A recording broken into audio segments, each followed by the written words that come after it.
Kita dari kelompok 4. Saya Najla. Saya Dinda. Saya Sinai. Saya Naila. Saya Fauzi. Kami akan menjelaskan apa aja sih yang berhubungan dengan teknologi komunikasi dan teknologi informasi. Yuk simak video berikut ini. Pertama, saya akan menjelaskan tentang definisi dari teknologi informasi. Informasi adalah sekumpulan data atau fakta yang dikelola menjadi sesuatu yang bermanfaat bagi penerimanya. Namun, apa itu teknologi informasi? Teknologi informasi atau dalam bahasa Inggris yang dikenal dengan istilah information technology merupakan suatu teknologi yang memiliki fungsi dalam mengelola data untuk mendapatkan informasi.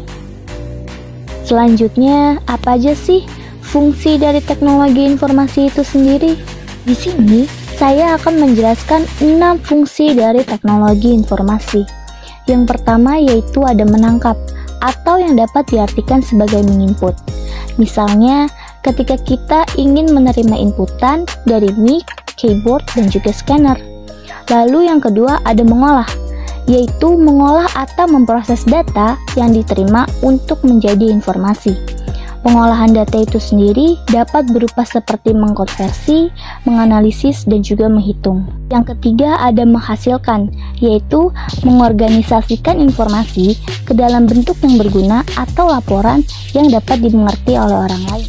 Contohnya seperti laporan, tabel, grafik, dan juga gambar.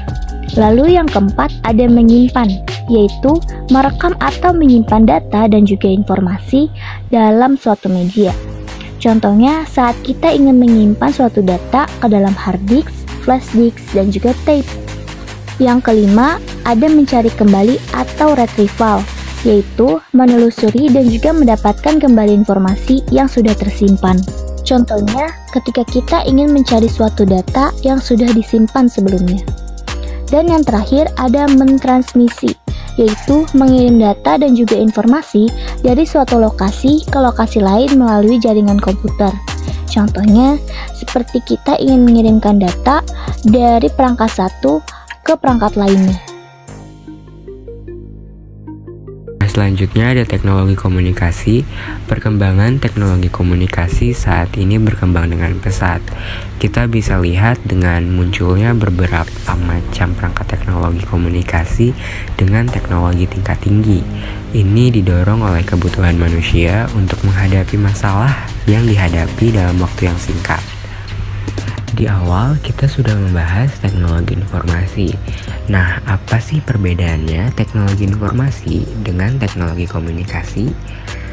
Teknologi komunikasi ditekankan pada sebagaimana suatu hasil data dapat disalurkan, disebarkan, dan disampaikan ke tempat tujuan. Sedangkan teknologi informasi lebih ditekankan pada hasil data yang diperoleh. Kedua, apa sih teknologi komunikasi? Teknologi komunikasi adalah sebuah sistem peralatan perangkat keras yang dibuat karena adanya kendala dari segi ekonomi, sosial, dan politik yang digunakan untuk mengatasi, mempermudah, mengumpulkan, memproses, dan bertukar informasi. Nah, teknologi komunikasi memiliki beberapa fungsi. Yang pertama ada mempermudahkan pekerjaan dalam dunia bisnis dan ekonomi. Yang kedua, membantu dan mempermudah dalam transfer data dari satu perangkat ke perangkat yang lain. Yang ketiga, dapat berperan untuk mengatur atau memanajemen suatu sistem agar dikelola dengan baik. Nah, siapa sih di sini yang nggak dimudahkan dengan adanya teknologi komunikasi? Pastinya kita sangat merasakan kemudahan itu, bukan? Dampak dari kemajuan teknologi dan informasi. Dampak positif kemajuan teknologi dan informasi.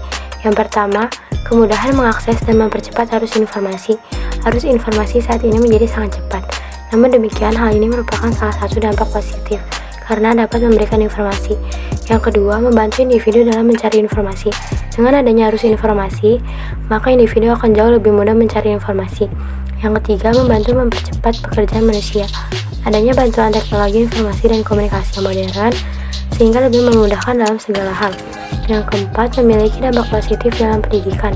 Dampak lainnya yang paling terasa dari perkembangan teknologi, informasi, dan komunikasi adalah dalam bidang pendidikan. Yang kelima, sebagai lokasi untuk bisnis jual online. Saat ini banyak munculnya lapangan pekerjaan baru dikarenakan adanya perkembangan teknologi informasi dan juga komunikasi, yaitu online shop dan bisnis online. Yang keenam, membantu menyelesaikan masalah dengan mudah dan komunikasinya menjadi lebih cepat dan juga harus informasi yang cepat sehingga dapat menjadi solusi bagi masalah Anda. Lalu ada dampak negatif dari kemajuan teknologi informasi dan komunikasi. Yang pertama, menurunnya lowongan pekerjaan. Pekerjaan manusia yang sebelumnya dilakukan dengan normal secara perlahan mulai digantikan dengan mesin-mesin canggih. Yang kedua, hadirnya generasi serba instan. Kemajuan teknologi bisa merubah sifat dan sikap seseorang, dari yang tadinya bekerja keras menjadi orang yang ingin serba instan. Yang ketiga, semua yang berbau tradisional mulai tergeser. Kebanyakan orang yang sudah terbiasa dengan kemajuan teknologi akan menganggap bahwa sesuatu yang berbau tradisional akan dianggap kuno atau ketinggalan zaman. Yang keempat, risiko salah penggunaan teknologi semakin besar. Penyalahgunaan teknologi bisa sangat berbahaya bagi diri sendiri dan lingkungan sekitar. Itu akan membawa dampak buruk yang bahkan bisa sangat fatal. Selanjutnya, ada 3 contoh perkembangan teknologi informasi dan komunikasi. Apa aja ya contohnya? Yang pertama, mungkin dulu kita berkomunikasi melalui merpati pos, surat, dan telegraf. Namun, karena perkembangan teknologi, sekarang kita berkomunikasi melalui smartphone, email, dan internet. Yang kedua, dulu kita mengerjakan tugas atau mengetik teks menggunakan mesin tik. Namun sekarang, ada laptop, komputer, dan handphone untuk mengerjakan tugas dan mengetik teks. Yang ketiga, zaman dulu mencari informasi melalui koran dan radio. Namun sekarang kita bisa mencari informasi melalui internet. Nah, apa aja sih faktor penyebab teknologi berkembang dengan cepat? Yang pertama yaitu kebutuhan waktu. Faktor ini mungkin merupakan faktor yang paling penting karena di saat ini semuanya menginginkan segalanya cepat dan bahkan instan. Yang kedua yaitu kebutuhan fasilitas yang canggih. Tuntutan kegiatan di hari ini membutuhkan fasilitas canggih. Ini diperoleh dan dirasakan dari manfaat belajar ilmu komputer untuk mendukung kemampuan di dunia kerja. Yang ketiga yaitu kebutuhan oleh usaha atau bisnis. Teknologi komputer dapat membantu pemasaran, produksi, dan distribusi bisnis. Yang keempat, yaitu kebutuhan akan permintaan dan pasokan tinggi. Iklan di internet dalam menawarkan barang dan jasa. Konsumen dapat menggunakan internet untuk menerima penawaran dari iklan-iklan yang diberikannya. Yang kelima, yaitu kebutuhan untuk hobi. Perusahaan industri game atau komponen dari game untuk bersaing produknya diminati oleh para gamer. Yang keenam yaitu kebutuhan informasi. Masyarakat saat ini belum tentu membutuhkan lebih banyak surat kabar atau majalah karena saat ini semuanya sudah serba digital. Yang ketujuh yaitu membutuhkan sains. Pelajaran e-book untuk siswa dapat memfasilitasi pembelajar dalam belajar tanpa harus membeli buku. Yang ke-8 yaitu kebutuhan dunia hiburan. Game Android semakin lazim karena kebutuhan akan semakin banyak hiburan di kalangan masyarakat.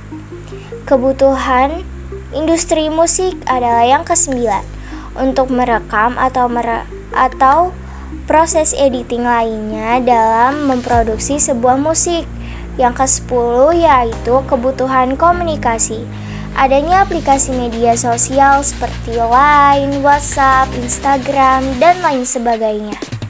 Oke, kita sudah sampai akhir video. Di video ini, kita telah membahas teknologi informasi dan juga fungsinya.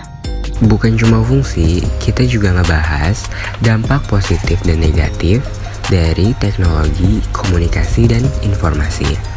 Sekian video kali ini, semoga bermanfaat.